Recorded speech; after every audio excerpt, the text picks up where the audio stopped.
Di dalam kolam petir, penghalang emas perlahan menghilang dan 300 cakram formasi menjadi tidak berguna. Di suatu tempat di kehampaan, Guli dan Cilin terjebak di dalam formasi perangkap dewa. Pertarungan antara Raja Utara dan Zhang Hao akan segera berakhir. Modi dan Yan Bing berdiri di luar medan perang dan menyaksikan pertempuran tersebut. Tatapan Yan Bing tajam, sedangkan wajah Modi gelap. Ada senyuman sinis dan serakah di wajahnya. Pada saat ini segel penekan jiwa yang perkasa memancarkan cahaya keemasan yang menyilaukan di langit. Tekanan mengerikan keluar darinya. Meski jaraknya jauh, hal itu tetap membuat bandi elit yang berada di pinggiran pertempuran merasa serius. Muhan dikenal sebagai salah satu hegemoni kembar di kota kuno. Tentu saja dia memiliki tingkat kekuatan tertentu.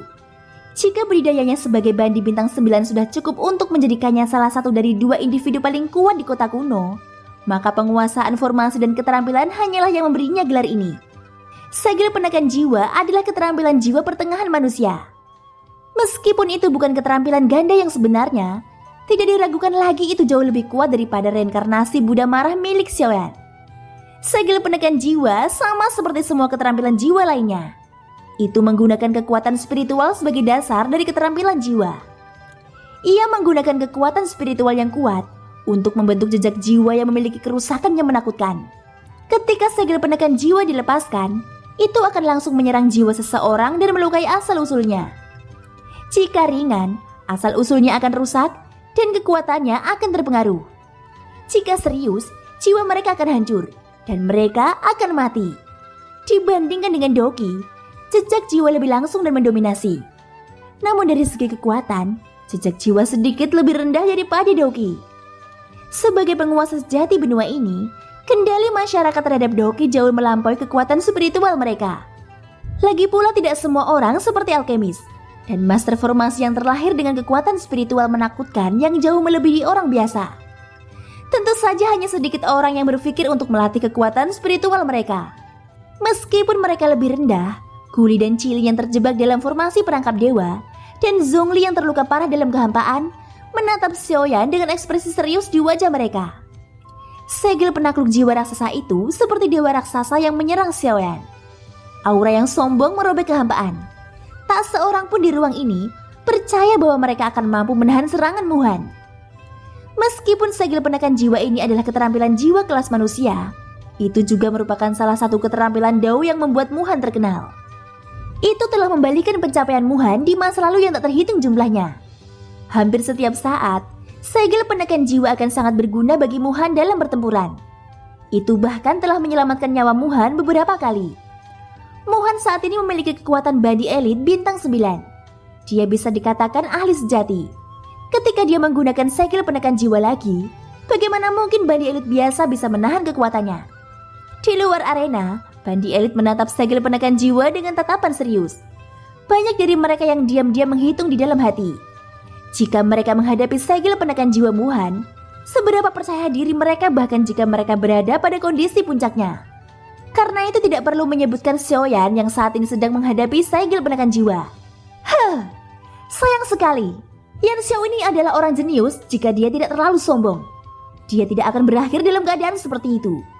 Ucap salah satu percakapan pribadi itu. Kita harus mendisiplinkan junior kita dengan baik saat kita kembali. Sebaiknya mereka tidak mengikuti jejaknya. Jawab salah satu percakapan pribadi itu. Desahan menyedihkan terdengar dari bandi elit di luar arena. Mereka semua merasa Xiaoyan terlalu tidak masuk akal. Itu sebabnya dia menimbulkan masalah di mana-mana. Namun mereka tidak menganggap jika Modi tidak bersikap tidak masuk akal. Banyak hal yang tidak akan terjadi antara dia dan Xiaoyan. Pada akhirnya hal itu bahkan membuat khawatir bandi elit bintang 9. Namun Modi adalah dalang di balik semua ini. Di dalam formasi perangkap dewa, Cilin dengan keras meninju penghalang di depannya. Penghalang itu bahkan tidak bergeming. Namun kekuatan menakutkan yang keluar dari tinjunya memantul kembali dan memaksa Cilin mundur beberapa langkah. Jika aku tahu ini akan terjadi, aku tidak akan masuk. Ucap Cilin. Tidak ada gunanya mengatakan apapun sekarang. Jika kita ingin menyalahkan seseorang, kita hanya bisa menyalahkan diri kita sendiri. Kita meremehkan kekuatan Muhan. Kita berpikir bahwa dengan kita berdua bekerja sama, kita akan dapat menghentikannya untuk sementara. Ucap Guli. Mendengar kata-kata kesal Cilin, Guli menghela nafas dengan getir. Tatapannya yang memandang Xiaoyan di luar penghalang menjadi semakin berat. Cilin juga melihat menembus penghalang dan menatap Muhan. Matanya dengan cepat berubah menjadi dingin saat dia berkata dengan nada seram. Jika sesuatu terjadi pada Yan Xiao, kita harus menyeret Zoutai tua botak itu kembali setelah kita keluar dari sini, ucap Cilin. Ya, kuharap kita tidak perlu mencarinya, ucap Guli. Dalam keadaan seperti itu, bahkan Guli dan Cilin yang percaya diri pada Xiaoyan mau tidak mau merasa khawatir tentang Xiaoyan. Lagi pula orang yang dihadapi Xiaoyan sekarang adalah Muhan. Namun dibandingkan dengan kekhawatiran Guli dan yang lainnya, Xiaoyan yang menghadapi segel penekan jiwa tampak luar biasa tenang. Seolah-olah segel emas raksasa berbahaya di depannya tidak ada hubungannya dengan dia. Melihat segel emas raksasa di depannya semakin dekat, Xiaoyan bisa dengan jelas merasakan aura menakutkan yang terkandung di dalamnya. Meskipun wajahnya terdistorsi dan ekspresinya tidak terlihat, Xiaoyan tidak berniat mundur. Dia sedang menunggu kesempatan. Meski tampak beresiko, Xiaoyan ingin mencobanya. Ini karena jika dia berhasil, keseluruhan kekuatannya pasti akan meroket.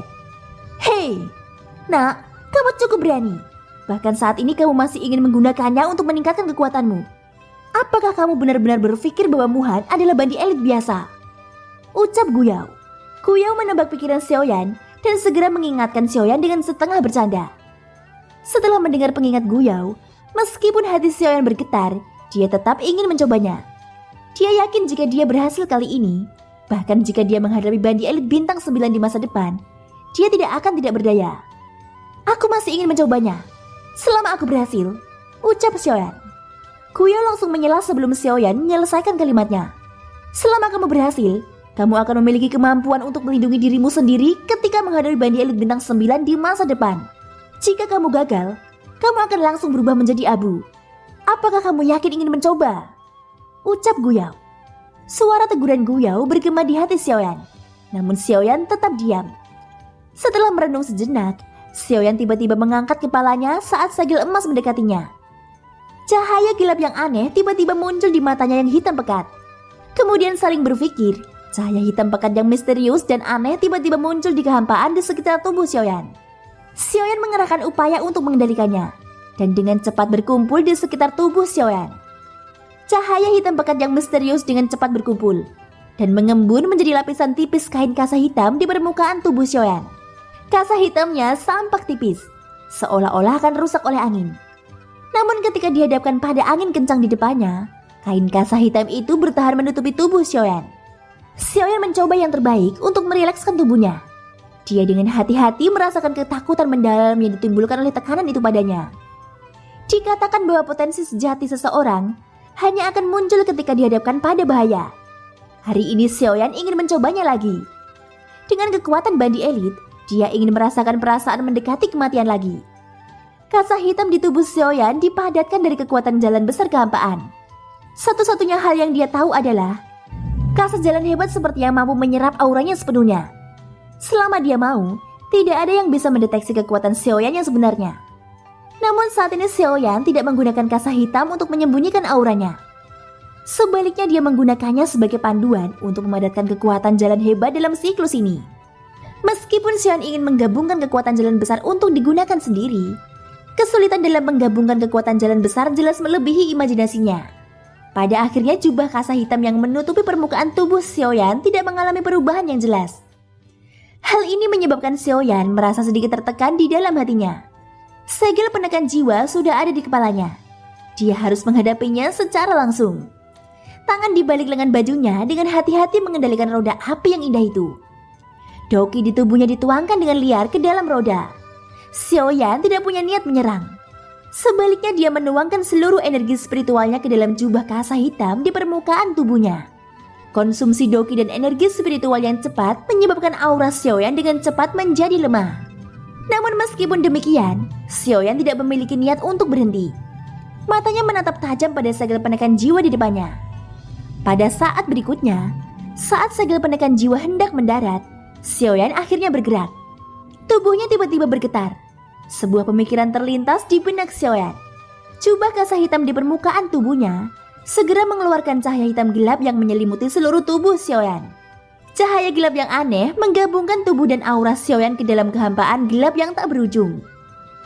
Dalam waktu yang singkat, Xiaoyan sebenarnya menggunakan metode yang sangat aneh untuk menghilang sepenuhnya di depan semua orang yang hadir.